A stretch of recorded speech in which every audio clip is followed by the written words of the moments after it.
ఈ సినిమాలో నాగార్జున గారు కాదు, అండ్ స్లైట్లీ హీరోయిజం ఉన్న క్యారెక్టర్ కూడా కాదు.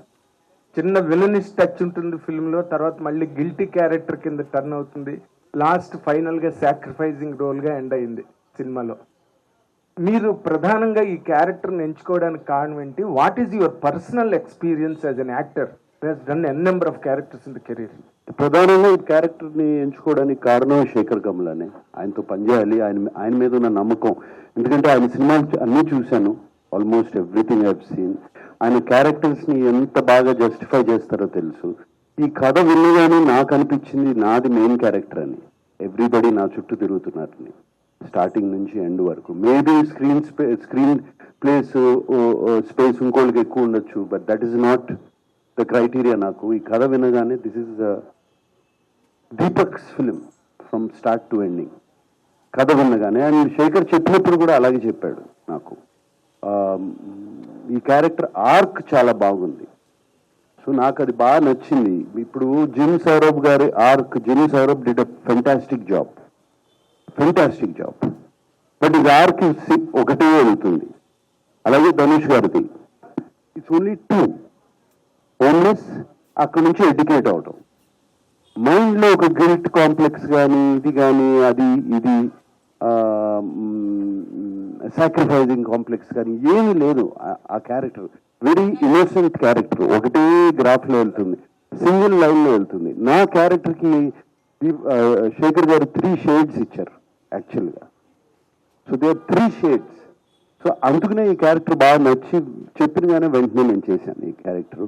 And it is proving on screen. నాకు వచ్చే కామెంట్స్ కానీ, మీడియా రాసిన కామెంట్స్ కానీ, ఫ్రెండ్స్ చెప్పే కామెంట్స్ కానీ, చూసిన వాళ్ళు కానీ, అండ్ ఫ్యాన్స్ కూడా బాగా ఎంకరేజింగ్గా ఉన్నారు. అండ్ కింగ్ ఇస్ కింగ్ అంటున్నారు. So very very happy. Chain king. And Shekhar garu, మీరు ఈ సినిమాలోని ఇంత పెద్ద బడ్జెట్, ఇంత పెద్ద స్టేక్ ఉన్న ఈ సినిమాలో నాగార్జున గారు చూపించకుండా రష్మిక గారిని ఏదో ఏడుస్తూ ప్లాట్ఫామ్ మీద ఇంట్రడక్షన్ ఇచ్చి, అండ్ ధనుష్ లాంటి హీరోని కూడా మీరు ఒక బిచ్చగాడిగా ఓపెన్ చేసి, ఇదంతా చేయడానికి what was your real inspiration behind this? అండి కథ నమ్మడం, హౌ డిడ్ ఇట్ జనరేట్ అని అడుగుతున్నాను. ఏదైనా ఇన్స్పిరేషన్ ఉందా మీకు ఈ కథ ఇలా చెయ్యాలని?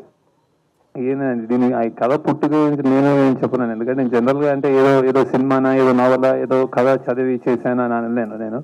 సంథింగ్ ఇట్ అక్కడ ఏదో చాలా ఈ దేశంలో కానీ ప్రపంచంలో కానీ చాలా డిస్పారిటీ ఉంది.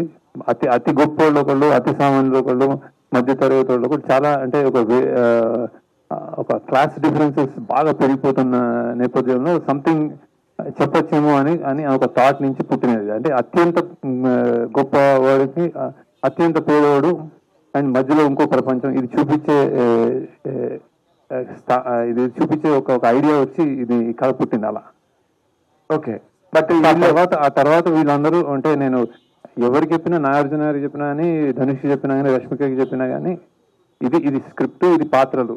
ఇప్పుడు నేను దానికి యాక్చువల్లీ నేను డైరెక్టర్, నేను కూడా ఇంకా కథకి నేను కూడా ఒదిగిపోయాను. యాక్చువల్లీ నాకు ఆ కథ ఏం డిమాండ్ చేస్తే అలా వెళ్ళాం. సో అందుకే నేను చెప్తున్న షూటింగ్ కానీ, అందులో ప్రొడక్షన్ వాల్యూస్ కానీ, ఇది చాలా యూనిక్ గా, చాలా డిఫరెంట్ ఎక్స్పీరియన్స్ ఎందుకు ఇస్తుందంటే ఆ కథ కావాల్సిందని చేస్తాం అంటే ప్రతి ఒక్కళ్ళు, ఇంక్లూడింగ్ మీ. సో అందుకే ఈ రిజల్ట్ యాక్చువల్లీ అది. బట్ వీళ్ళు ముగ్గురు ఇమేజెస్ ని కూడా మార్చేసి మీ క్యారెక్టర్ గా తయారు చేసుకుని సినిమా ప్రెజెంట్ చేస్తున్నప్పుడు రిస్క్ అనిపించలేదా మీకు? నాగార్జున గారు చూపించట్లేదు, ఆయనగా చూపించట్లేదు. అదే ఇమేజ్ అనేది, స్టార్స్ కి ఇమేజ్ అనేది అన్నమయ్య చేసినప్పుడు ఇదే క్వశ్చన్ నాగార్జున గారిని అడిగితే ఏం ఆన్సర్ చేస్తారు, అదే ఆన్సర్ అనమాట ఇప్పుడు బేసిక్ అదే. సో ఇమేజ్ అనేది పాత్ర నుంచి వస్తుంది. పాత్రని ఎలా మనం ప్లే చేసాము, దానికి ఎంత పబ్లిక్ ఎంత అభిమానంగా చూసుకున్నారు అన్న దాని మీద నాగార్జున గారు, అన్నమయ్య అలా. సో నాగార్జున గారు శివ. సో పాత్ర నుంచే స్టార్డం పెరుగుతుంది, పుడుతుంది నా అభిప్రాయం. రష్మిక సాంగ్ ఒకటి తీసారు ఇందులో, చాలా బాగుంటుంది సాంగ్. అది రన్ టైం తగ్గించి ఆ సాంగ్ పెట్టచ్చు కదా. ఫస్ట్ ఆ సాంగ్ చాలా బాగుంది. అది పిప్పి పిప్పి డిమ్ డూమ్ అనే సాంగ్. ఏదో యాక్చువల్ డ్యూరేషన్ అంటే సాంగ్ ఉండి తర్వాత తీయలేదు మేము. అది ప్రమోషనల్ సాంగ్ ఏదైనా చేద్దాము అని ఒక నార్త్ లో ఇప్పుడు పాన్ ఇండియా సినిమా అనుకున్నప్పుడు కొన్ని అలా చేస్తూ ఉంటారు వాళ్ళు బేసిక్గా. సో అలా స్టార్ట్ అయ్యి కానీ సినిమా పేసింగ్ లో అది అడ్డుపడుతుందేమో అనుకుని మేము పక్కకి జరిగాము. సో ఇప్పుడు వేరే మంచి సీన్ తీసి పెట్టేయడానికి సినిమా నేను అంత లూజ్ గా రాయనండి. అంటే ఎక్కడ తీసేయచ్చు ఎక్కడ పెట్టేయచ్చు అని జరగదు. ఒక్క సీను ఒక్క డైలాగ్ తీస్తే సినిమా ఉండదు. అలానే రాస్తాం మేము బేసిక్గా. సో అంత ఈజీ కాదు. అంత ఈజీ అంటే నాకు హ్యాపీ యాక్చువల్లీ పెట్టేద్దాం. సెకండ్ హాఫ్ లో మిడ్ వే ఏంటంటే ధనుష్ గారు ఒక టార్గెట్ పెట్టుకుంటారు. ఏంటంటే ఈ 10,000 కోట్లతో ఇన్ని సిటీస్ లో ఉన్న మా వాళ్ళ జీవితాలు మార్చేయాలని చెప్పి అనుకుంటారు. టువర్డ్స్ ఎండ్ ఏంటంటే ఆ టార్గెట్ కాకుండా ఇప్పుడు విలన్ ఎలిమినేట్ చేస్తారు. ఇప్పుడు ఆయన టార్గెట్ అచీవ్ చేసే టైప్ లో ఏదన్నా క్లైమాక్స్ ఆలోచించారా డ్యూరింగ్ రైటింగ్ ప్రాసెస్? లేదండి. అంటే బేసిక్ గా అతను అది దేవ పాయింట్ ఆఫ్ వ్యూలో అక్కడి నుంచి చెప్పిన కథ అది అక్కడికి. సో అతను రియాక్టివ్ మనిషి. అంటే సడన్ గా అని నాకు అన్ని కావాలి, చెన్నై మీ ఇంతమంది ఉన్నారని వెళ్తాడు బేసిక్గా. తర్వాత దానికంటే ఇంపార్టెంట్ నాకు ఆ అమ్మాయి బిడ్డ అనుకుంటాడు బేసిక్. సో మేము బతకడం ఇంపార్టెంట్ అన్న దానికి ఆ బతకనివ్వడేమో అన్న భయంతో అతన్ని ఎలిమినేట్ చేస్తాడు తప్ప ఈ డబ్బులంతా ఆల్రెడీ అంటే ఆల్మోస్ట్ వచ్చినట్టే. అది బేసిక్గా ఆ గోల్ కంటే ఇతను మమ్మల్ని బతకనివ్వడేమో అన్నది అతని. చాలా మంది అంటారు కదా ఏజ్ అప్రోప్రియేట్ రోల్స్ లేకపోతే డిఫరెంట్ రోల్స్ అన్ని అంటారు కదా. You have done it everything actually. ఈ షిఫ్ట్ చాలా ఫ్రెష్ గా ఉంది. హోప్ఫుల్లీ ఇంకా చాలా మంచి రోల్స్ వచ్చి మంచి రోల్స్ తో కంటిన్యూ చేస్తారని వీఆర్ విషింగ్ సార్. ఎస్ నాకు ఇది ఒక ఈ షిఫ్ట్ కూడా నాకు ఇన్స్పిరేషన్ ఇచ్చింది. నాట్ దట్ నేను ఇటువంటి రోల్స్ చేద్దామని కాదు, బట్ చూస్తారు చేస్తే ఫ్రెష్ రోల్స్ చేస్తే audience is ready to receive it is the right role అనే ఒక కాన్ఫిడెన్స్ బాగా వచ్చింది. సో ఎటువంటి రోల్ అన్నా చేయొచ్చు అని. Looking forward sir. Yes, congrats. Thank you.